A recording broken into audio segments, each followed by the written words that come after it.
A registered sex offender in Florida is creating a housing community for fellow sex offenders. He's a sex offender, and he's creating homes for other sex offenders. He's buying homes in Florida neighborhoods and then rents the rooms in those houses to convicted sex crime offenders. Some of these homes house up to 6 people with criminal sexual history. And Randy is joining us now. Randy, critics are getting quite excited about this. You say you're actually protecting the community from sex offenders. Explain that. In the state of Florida, sex offenders are allowed to live as homeless. And in places like Miami, there's more than 200 homeless sex offenders living on the streets. Very hard to monitor and supervise.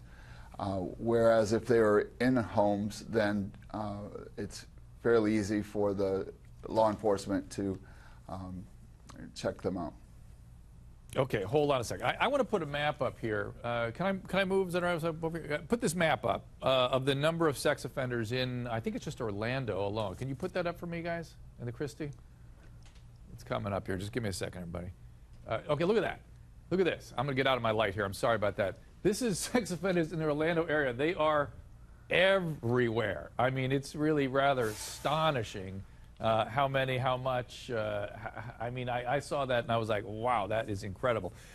So he's talking about concentrating them in certain areas. I can't imagine that the neighbors in the neighborhoods are going to be happy about having the concentrations.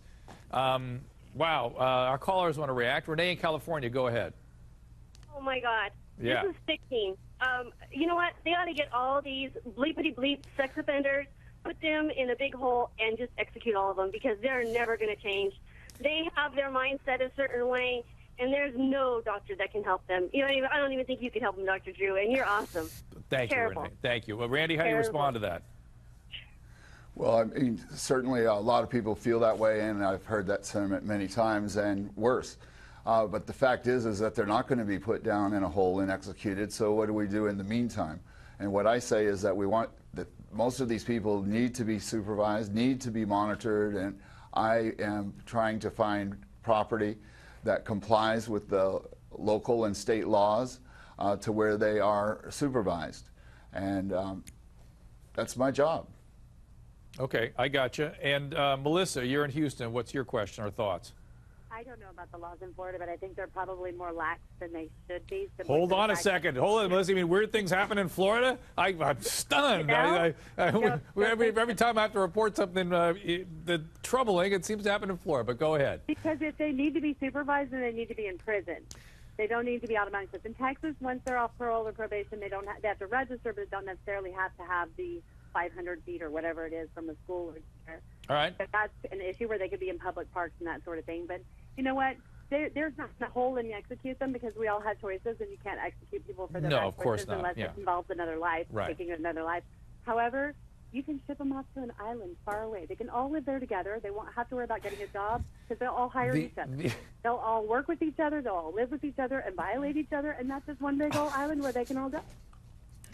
Melissa's island of sex offenders. It sounds like a utopia. I tell you, it's quite a far cry from Houston, mind you. Well, my goodness. Well, thank you for that utopian sort of solution. Shirley in Ohio, go right ahead. Yes, we were wondering where that island is. I have grandchildren that live in Hang on a second, Randy. Florida, in the Orlando area. Yep.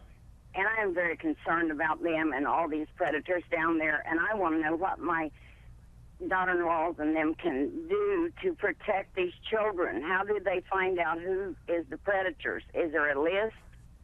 Well, yeah, Randy, they can look online, I'm sure, in Florida, right? Is there a website that people can consult to sort of help protect themselves and be aware? Absolutely. FDLE maintains the sex offender registry, and you can put in your address and it'll show all the sex offenders within a half a mile or within 5 miles. And Randy, do you try to select homes that are in, there's a lot of elderly people down in these areas? Do you try to select the neighborhood that way, or are there families in these neighborhoods? Do you watch out for that kind of thing? Well, I do try. First off, I mainly help and have geared this company towards helping the elderly sex offenders. So most of our clients are veterans and senior citizens and persons with disabilities. So yes, I do put them in adult communities. I look for homes that do not have children, and of course, they do comply with the 1,000-foot state law. In this state, and Randy, I'm going to interrupt you, Randy, and say, are a lot of these guys, you know, there's sex offenders and there's sex offenders, and there's some people that we were talking earlier to the women that were in there making their own choice about their lifestyle, and one girl said she'd had sex when she was 14 with a 14-year-old, and that 14-year-old male is technically a sex offender. Do you have a lot of those kinds of sex offenders, you know, teenage kids that get caught in things that sort of technically are sex offense? I do.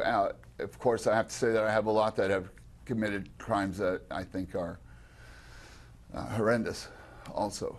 But do you I know offer them treatment? Do you offer them treatment? Do you try to get them to the, you know, there are people who treat that kind of thing. That may not work many times, but there's a possibility. The treatment is mandated by the state, and the treatment is offered here in Orlando. In fact, it's only a couple of blocks from many of the homes that I have. They have to go to this intensive sexual treatment once a week, and also have a polygraph test once a year, of which they ask them what they're thinking. And Randy, you're a recovering sex offender yourself? That's correct. And how bad was it for you? Well, in Florida, there is not a tier system, and in my crime was lascivious conduct, which is not assault or battery or exposing or any of that. I just presented myself in a bad situation. There was not sexual contact. But okay, I think I lost what the question was. Okay, I would say we have an offender who lives at one of Randy's homes. He's on the phone. Chaz, now you got kicked out of your last apartment because you lived too close to a park. How tough is it for a sex offender to find housing in Florida? Very. Housing property management. It's very difficult. And is this situation working out for you with Randy? Yes, it is. I'm glad that, you know, I found him, and he's provided a lot of help for me. He's got me situated. Well, let me go to a call. All right, Linda in California, go ahead. Linda. Hi, thank you, Dr. Drew. Thanks for Linda. taking my call. My I pleasure. live next to a half house with, I don't know, 20 men. They come and go, and they rotate, and there was a sex offender in there, but we don't have any rights because they can live in a common house anywhere. There's a real estate guy buying up the property here in California and putting all these guys in the house. I can't let my children outside. We don't go out in bathing suits. People don't want to come visit me. I can't babysit my nieces and nephews, have birthday parties, etc. So why do they have more rights than we do? Randy, you have a response to that? Absolutely. What I'm doing is complying with the law. It's not what I say the answer is. I think these restrictions on residency stop people from living in areas, sex offenders living in areas where they should live, close to their families, where there's a support group. The law says in many places, and I think California says 2,000 feet from where children congregate. That forces them into these clusters, and it forces me to put them in clusters.